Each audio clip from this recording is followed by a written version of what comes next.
एक तर मी कुणाच्या नादाला लागत नाही, पण कुणी जर माझ्या नादाला लागलं तर मी त्याला सोडत नाही. अरे तू कार्यक्रम करतो तर आम्ही काय बांगड्या घातलं?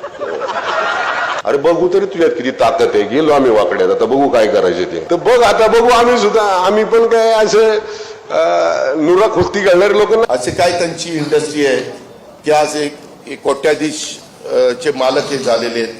आता सत्तेची मस्ती, नशा आणि माज झालेला आहे. आणि निवडून दे ह्याला.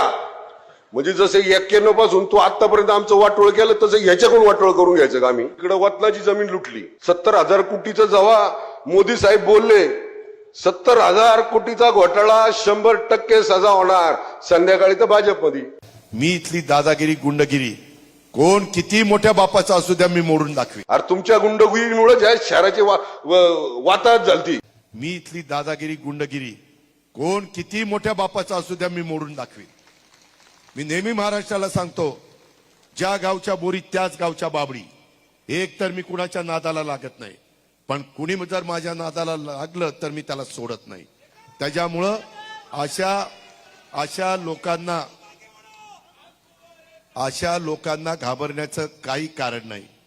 कारण त्यांना पहिल्यापासून मी ओळखतो. त्याच्यावर सगळी अंडी पिल्ल त्यांची मला माहिती आहेत. त्याकरता अजिबात काळजी करू नका. मला माहिती आहे मी कुणाच्या वाकड्यात जात नाही. माझ्या वाकड्यात कोण गेलं तर मी त्याला सोडत नाही.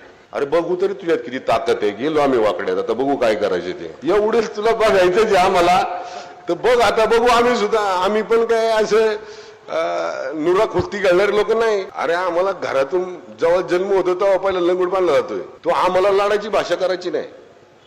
आम्ही नम्र आहोत, नम्र राहणार. तुम्हाला अख्ख्या महाराष्ट्राला माहिती, मी जर कुणाचं ठरवलं तर त्याचा कार्यक्रमच करतो. अरे तू कार्यक्रम करतो तर आम्ही काय बांगड्या घातलं? अरे आमचे या रणरागिणी तुझा कार्यक्रम करते. बांगड्या भरल्या नाहीत म्हणजे कुठेतरी महिलांचा अपमान हे महेश लांडगे करतात असं आम्हाला वाटतं. म्हणजे बांगड्या घातल्या म्हणजे कर्तृत्ववान व्यक्ती नसतो असं जर महेश लांडगेंना वाटत असेल तर महेश लांडगेचा खरा चेहरा इलेक्शनच्या तोंडासमोर, नाही तर इलेक्शन जेव्हा मतदान होणार आहे त्याच्या आधी महेश लांडगेंचा खरा चेहरा समोर येत चाललेला आहे. महेश लांडगेंच्या पायाखालची माती ही सरकलेली आहे. ते थोडे घाबरलेले आहे. काही लोकांच्या प्रॉपर्टी कशामुळे वाढल्या, असा काय चमत्कार घडला?